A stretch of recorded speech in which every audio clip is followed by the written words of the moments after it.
In this episode, I would like to just give some context to the national service that we did and how it affected us in our training, and just how the South African Defence Force approached the issues that they had to deal with in the country and on the country's borders. So as I mentioned, my training is infantry, and this was a core element of the work that was done on the border. So to provide a general context and perspective and direction to our training, and why I think like I do and communicate what I do during the course of these episodes, I'd like to just explain there were two major areas that had to be dealt with. There was an internal problem and an external problem. Internally, there was disturbances within the township. So the apartheid system, you had your main cities, and then on the edge of those cities, you had townships, which were mainly black townships. Now there's a much more of a cross-pollination of this. So those townships became very violent. Part of Nelson Mandela's court case, the reason why he was put in jail for so many years, actually had the death sentence, I think, changed to a life sentence on the request of Western leadership. But he had a Mandela plan, and that was to set the country alight. And so towns were divided up into the streets. You'd have street commanders, and then you'd have section commanders of various streets, and then you'd have city commanders, and that's how they would govern and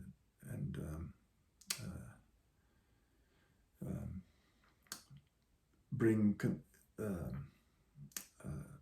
a terrorist capacity to the townships, and in an attempt to destabilize the country. So there was an internal work on townships.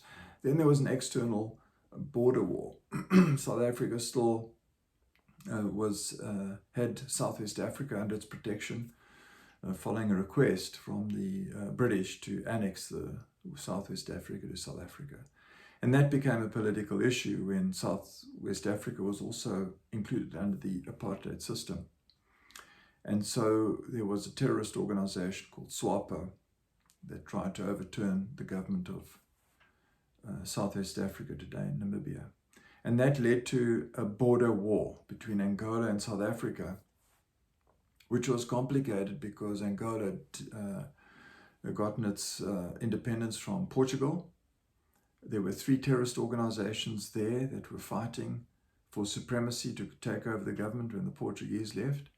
And then there was the Southwest Africa People's Organization, SWAPO, that was trying to attack into South Africa. They also had an internal terrorist war, and they also did cross-border raids.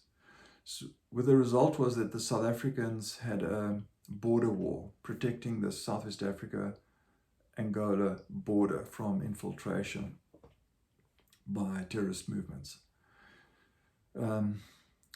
At its height of the war, South Africa would have 3,000 troops on that border, not more. When the Cubans came in to assist the Angolans and SWAPO, they brought in 45,000 troops. And that was really the ratio, 3,000 to 45,000.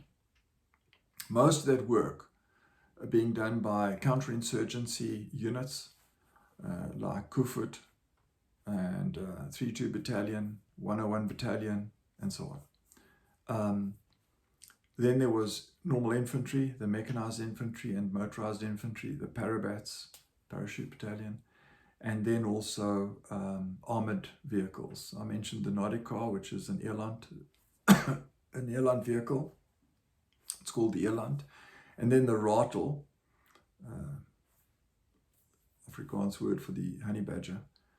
And the Ratel was the infantry fighting vehicle that was used. That was generally the makeup of that force. There's a story that the Minister of Foreign Affairs, Pickwater, told, that in their negotiations with the Cubans and the Angolans and Southwest Africans, then the Cubans threatened to bring another 15,000 troops into Angola. And Pickwood said, well, then we'll bring another 1,000 of our troops to the border. He says, and at which point the Cuban minister took that as a great offense. He as Pickwood says, he saw in my remark an insult. And I said, no, you must calm down. We've never had more than 3,000 troops on the border. So to be part of that border war as a South African was to be part of 3,000 troops. And that's why I think it's an important part. The internal conflict that we had in the townships, that was separate, and I'll deal with that towards the end of my mechanized leader wing, junior leadership training program. We will discuss that.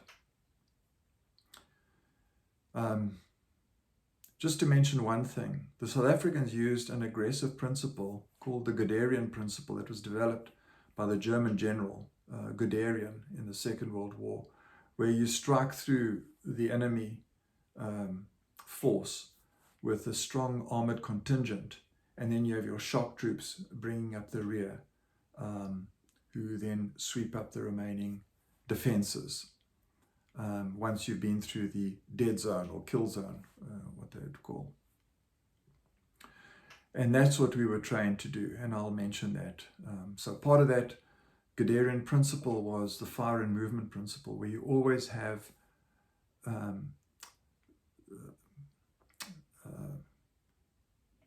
bullets and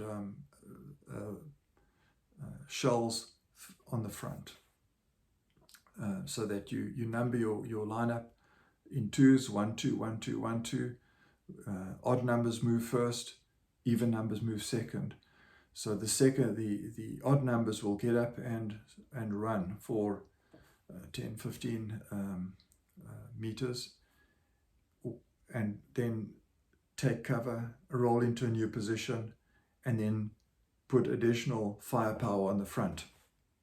The even numbers would then get up and run in parallel, of course being careful not to come across the line of fire of the odd numbers. And they will run 10 meters past, maximum 10 meters past the first, the odd numbers. And then they will take cover, slaan dekken, and roll into a new position, and then put fire on the front. And so you just keep rolling forward with continuous heavy fire on the front. And then of course you have supporting weapons on the side, like your mortars, your machine guns, and RPGs and such like. That was the general principle. Anyway, with that in mind, we will continue next time with junior leadership training.